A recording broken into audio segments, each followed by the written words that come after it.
underline. Omong dikit tapi nyelekit. Bersama Om Bob. Temukan di channel YouTube Om Bob Indonesia. Om Bob, anggota Komisi 10 DPR menyoroti bagaimana minat baca masyarakat Indonesia yang ternyata masih sangat rendah jika diukur dari tingkat literasi dunia. Bagaimana Om Bob menggarisbawahi masalah ini? Ya, kita salut ya sama anggota DPR tadi itu ya. Sayang kita nggak ngerti namanya siapa ya. Tapi oke lah, paling dikit sudah ada yang mempertanyakan dan memprihatinkan bahwa tingkat literasi masyarakat Indonesia itu hanya 1 dari 1.000 orang yang mau baca. Tapi kalau mainan handphone, mainan YouTube, mainan game banyak itu ya. Dilihat tuh nggak usah dihitung 90% lah. Nah sekarang ini yang menjadi problem kita. Kalau masyarakat rakyat kita itu tidak ada literasinya yang tinggi, ya artinya minat bacanya nggak ada. Lah Indonesia kapan bisa menuju Indonesia emas tahun 45? Ya tinggal 20 tahun loh. Malah yang jadinya Indonesia cemas ya, bukan Indonesia emas. Ini yang menjadi masalah besar. Kenapa Departemen Pendidikan kita itu hanya mikirkan ganti kurikulum, ganti sekarang penjurusan mulai SMA. Itu udah menjadi kontroversial lagi. Justru yang harus diperbaiki itu sekarang nih literasinya. Ya lah, sekarang kita lihat kenapa kok literasi dari anak didik kita tuh nggak bisa, nggak terjadi. Nah sekarang kita lihat apakah bahan bacaan yang di Indonesia itu makin lama makin banyak atau makin lama makin sedikit. Kita zaman dulu ingat bahwa itu banyak komik-komik yang sedemikian rupa kalau dibaca sama anak-anak seneng.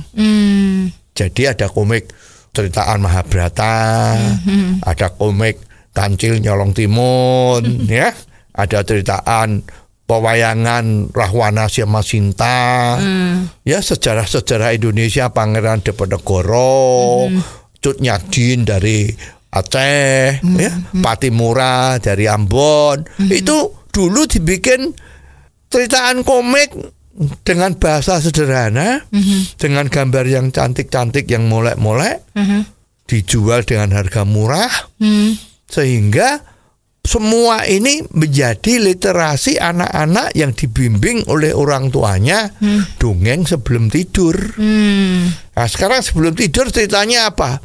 Ya dia dikasih tab. Ya. Tab itu tahu kan, gadget itu untuk mainan, nanti ngantuk kan tidur sendiri. Jadi ini nggak bisa seperti ini terus. Sebenarnya bagaimana cara untuk meningkatkan minat baca bagi anak-anak di seluruh Indonesia, Om Bob? Nah ini tugasnya dari Departemen Pendidikan ini. Kalau tidak bisa ya bikin sama ahlinya. Coba dibikinkan bahan-bahan bacaan yang bagus. Untuk anak-anak ya. Ini ceritanya begini. Kalau kita lihat di buku-buku bahasa Inggris, ini ya kejadian ini kan seharusnya sudah 50 tahun 60 tahun yang lalu. Kenapa Indonesia tidak ikut-ikut? Ini memang maaf ya, oknum-oknum pejabatnya itu yang kurang pinter atau gimana? Ya jadi itu kalau kita baca buku-buku bahasa Inggris, itu ada yang fiksi, ada yang roman, ada yang ilmu pengetahuan macam-macam ya, ada ceritaan-ceritaan ringan. Itu ada dibagi-bagi berdasarkan vocabulary-nya. Vocabulary itu adalah perbendaharaan kata. Nah, kalau anak kecil kan perbendaharaannya belum banyak. Maka harus ada buku yang tingkatan perbendaharaan katanya itu disesuaikan dengan umurnya. Ya, jadi kalau kita dari bahasa Inggris, ya waktu dulu kita belajar bahasa Inggris, itu dibaca buku yang vocabnya 1000 kata. Jadi itu vocabnya cuma 1000 kata. Jadi kalau orang untuk lulusan SMA baca itu masih bisa gitu kan. Itu diwajibkan. Setelah punya diwajibkan. Ya misalnya murid sekolah kelas 5, kelas 6 harus mulai literasinya ditingkatkan.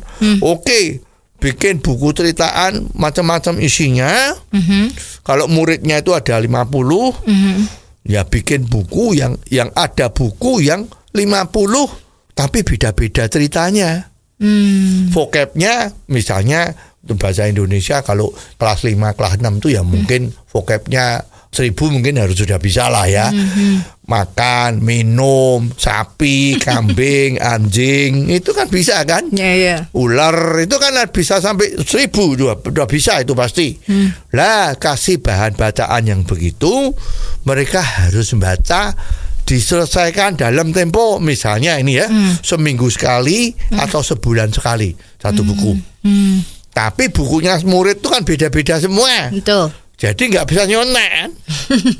Ya setelah baca dia harus bikin resume, cerita bahwa saya telah baca buku Kancil Nyolong Timun. Nah itu ceritanya gimana? Saya sudah baca ceritaan anak-anak tidak boleh nipu, serigala datang di kampungnya. Nah, itu ceritakan. Dibaca, dia suruh bikin resume. Diserahkan gurunya.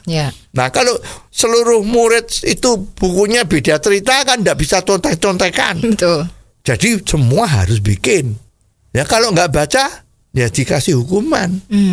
Jangan seperti sekarang guru-guru tidak boleh memberi hukuman pada anak didiknya. Wah ini kan salah. Hukuman boleh asal tidak membahayakan kesehatan atau jiwanya. Gitu kan? Betul. Jadi ini paling gampang kalau sudah ada bukunya. Nah sekarang pertanyaannya Departemen Pendidikan ini bagaimana mau bikin buku itu enggak? Nah ini meningkatkan literasi. Coba bayangin 1 bulan 1 buku, setahun dia menyelesaikan 12 buku. Nanti lama-lama dia baca buku, dia mendapat ilmu pengetahuan, sesuatu yang baru. Nah ini memicu merangsang dia untuk membaca agar dia dapat tambah pandai, mengerti urusan yang lain dan minat bacanya muncul. Jadi nggak cuma teriak-teriak, beli perpustakaan, bikin perpustakaan, yang ngabisin anggaran. Mungkin ada komisinya yaitu korupsi kan. Ternyata yang datang di perpustakaan itu sehari bisa dihitung, cuma 10 jari lah, 11 orang. Nah itu gimana?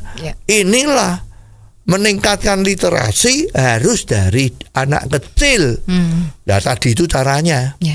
Ya kita jadi ingat mendiang Gus Dur itu. Begitu aja kok repot. Oh jadi begitu ya Om Bob. Jelas deh sekarang. Terima kasih Om Bob untuk waktunya. Sampai ketemu lagi di waktu yang akan datang. Saran dan masukan WhatsApp ke 0878 5590 7788. Underline. Omong dikit tapi nyelekit.